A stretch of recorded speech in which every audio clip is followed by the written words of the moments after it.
E ç'na qeti, more ç'na qeti. Mora vesh diçka që më duk shumë e çuditshme, ë. Një shoqja ime është kështu shofer autobusi këtu në Londër. Edhe tha, unë kisha ndaluar autobusin te stacioni, tha, dhe duke ndënjur, atje hapin çik telefonin, si i gjithë neve që jemi çik kurioz ç'a bëhet vërdall. Duke shfletur telefonin, dëgjoj që dikush trokiste xhami i derës. Ktheu kokën se njojti këtë person, edhe i thotë, më fal, i thotë, si mund t'ju ndihmoj, se kështu duhet të themi ne që jemi në Angli, nuk themi që ç'a do, ç'a kërkon aty te xhami, e kuptoni?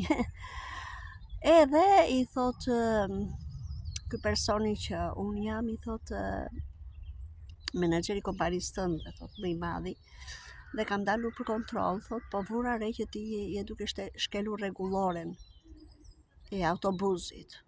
Jo, tha, jo, unë jam në pushim tani, nuk e kam mund, tha, në orar pune tani orarin tim. Tha, është orari drekës për mua, i tha, më fal, tha, e kuptoj që je në orarin e pushimit, se je ndaluar, je në vendin e stacionit të autobusit, por je duke përdorur telefonin, tha, dhe kjo është një shkelje e rregullores. Tha, më fal, tha, jo, po unë nuk po e ngas autobusi është ndaluar, unë jam e ndaluar, edhe kështu që kam të drejtë edhe për shikuar një çik telefonin. Jo, thaj, sa kohë të jesh në gabinën e autobusit, telefonin nuk do të përdorësh në asnjë lloj mënyre. Ç'a thua, tha, kjo? Po dhe pse ja pushimun?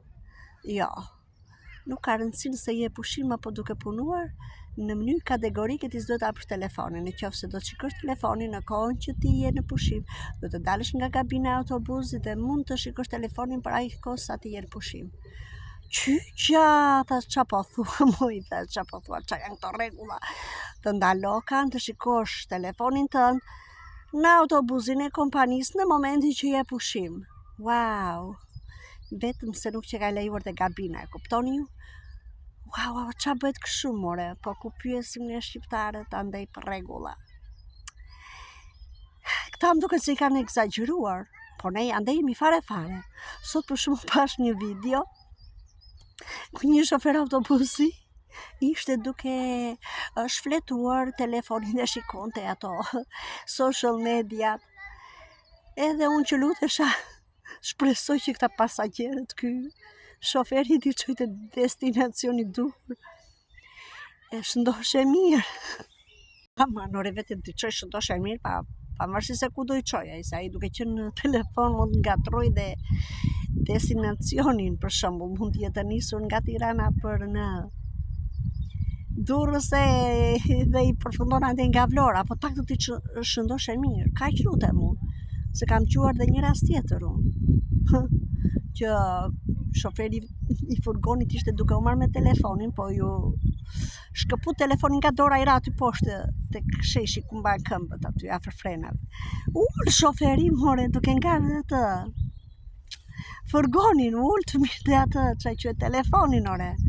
E pasagjerët duke u liritur, aman, ore, lere telefonin se ta marrim neve vetëm, shikon çik timoni. Ku pyeste ai, ore? Ai ul në një dorë timonin, në një dorë kështu kërkonte telefonin atje poshtë.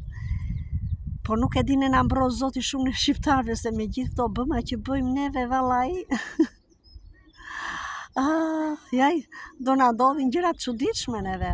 Na rujt Zoti, po, kështu mund të themi, s'kemi ç'a të themi. Nejse, tani Zymbyllja do iki, do t'ju lëri, duke uruar të kaloni një ditë bukur juve.